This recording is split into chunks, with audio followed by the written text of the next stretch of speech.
ഇവൾ അച്ഛന്റെ മകൾ തന്നെ. ധോണിയുടെ ചോദ്യത്തിന് 6 ഭാഷകളിൽ ഉത്തരം പറഞ്ഞ് മകൾ ശിവക്കുട്ടി. സമൂഹമാധ്യമങ്ങളിൽ സജീവമൊന്നുമല്ല MS ധോണി. എന്നാൽ വല്ലപ്പോഴും സമൂഹമാധ്യമങ്ങളിലെത്തിയാലും ഒപ്പം ശിവക്കുട്ടിയുമുണ്ടാകും. ഇപ്പോഴിതാ അച്ഛനും മോളും തമ്മിലുള്ള ഒരു കിടിലൻ വീഡിയോ പങ്കുവച്ചിരിക്കുകയാണ് ധോണി. ധോണിയുടെ ചോദ്യത്തിന് 6 ഭാഷകളിൽ ഉത്തരം പറഞ്ഞ് മകൾ ശിവക്കുട്ടി. സുഖമാണോ എന്ന് 6 ഭാഷകളിലായി ധോണി ശിവക്കുട്ടിയോട് ചോദിക്കുന്നതാണ് രംഗം. വളരെ ക്യൂട്ടായി അച്ഛൻ്റെ ചോദ്യത്തിന് നൊടിയിടയിൽ തന്നെ ശിവക്കുട്ടി മറുപടി പറയുന്നതും കാണാം.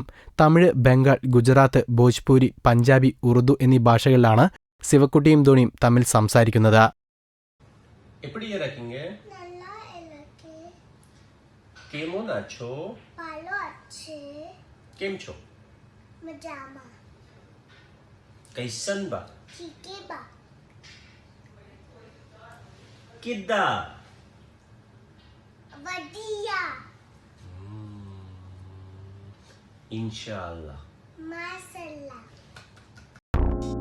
നിങ്ങൾക്ക് ചുറ്റുമുള്ള വാർത്തകൾ ഞൊടിയിടയിൽ അറിയുന്നതിനായി ഈ ചാനൽ സബ്സ്ക്രൈബ് ചെയ്യുക. Media Blasters.